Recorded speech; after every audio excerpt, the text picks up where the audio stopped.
Hi friends, in this video I will explain you the difference between a relative reference and an absolute reference within a formula. So actually this will make a formula very much dynamic and robust in its nature. So without any delay, let's get started. So okay, now I will explain you the concepts behind the relative reference. As it clearly says, Excel applies relative reference concept to a formula by default. Okay, so let's create a formula here equal to price into tax, so which is gonna be which is gonna be 27.75.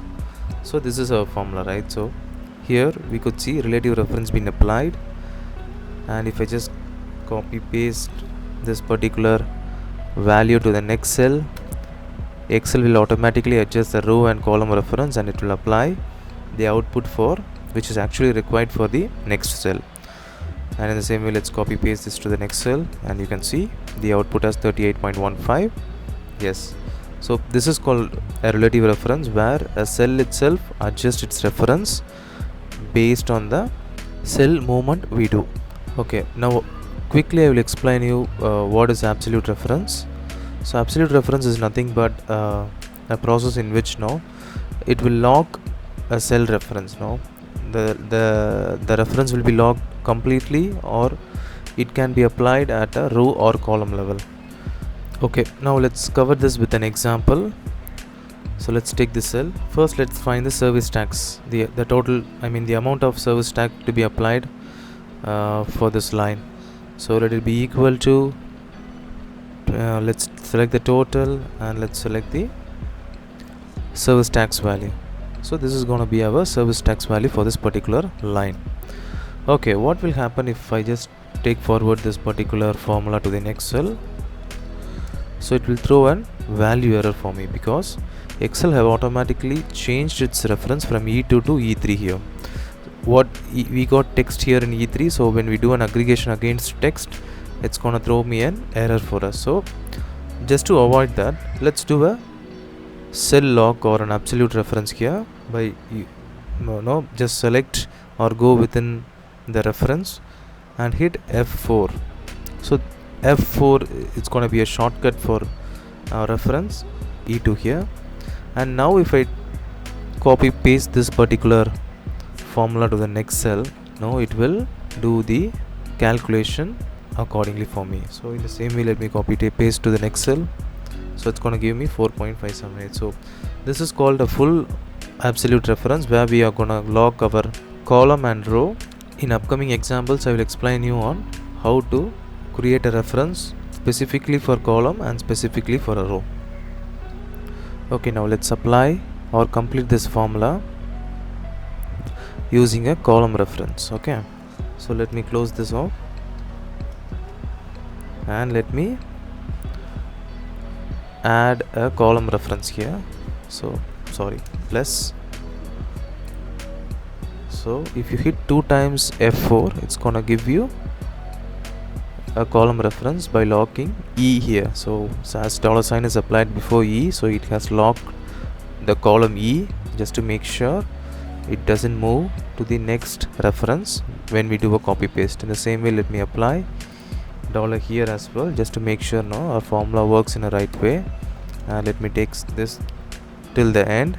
And now if I copy paste this particular formula to anywhere within this Excel, it's gonna calculate only the required output. It will not move its reference and it will not collapse my formula. So in this way we can use a column reference. Next I will explain you on how to now apply the same for row reference. Okay, now let's delete the previous values, and now I'm gonna change this particular output to Euro, GBP and to INR. Okay, so to do that I'm just gonna do a lookup and I'm gonna do a product with this particular table. Okay, so let me go with an example. So that's equal to VLOOKUP. So I'm just gonna look up this particular EUR from this table. So before doing that, I'm just gonna lock my row value here. So for that, I'm just gonna do first F4, it's gonna do a full absolute lock. Next, now we can see that my row, particular third row, has been locked now. So let it be like that. You have to hit F4 2 times, comma. Let me select this particular table and make sure it's been completely locked now, as we will be taking this particular formula to GBP and INR. Let's completely lock this using F4 option, comma. So what's a output you're gonna get? Your second column is gonna be your output, right? So it's gonna be 2, comma 0. For doing a VLOOKUP now and in a dynamic way, I will drop a link in the description. You can go through it and you can find some learnings out of it. Okay, so let me close my bracket and let me hit the enter. So we got the output as 93. So our conversion value is going to be 93. So where I'm going to do a product here with my total value. Yeah, so now let's do a column lock here, just to make sure our column F been locked here. So now I have locked my column. So now we have got the output value, which I'm gonna take it to till the end, and I'm gonna copy the same to GBP and for INR. So now you can see our value, our formula, it's not disturbed in any way while I'm doing the copy paste. So this is the use of an absolute, a relative reference with complete lock, column based and even row based. So if you find this video is helpful, kindly share this with your friend and subscribe to our channel, and let's keep learning. Yeah, thank you.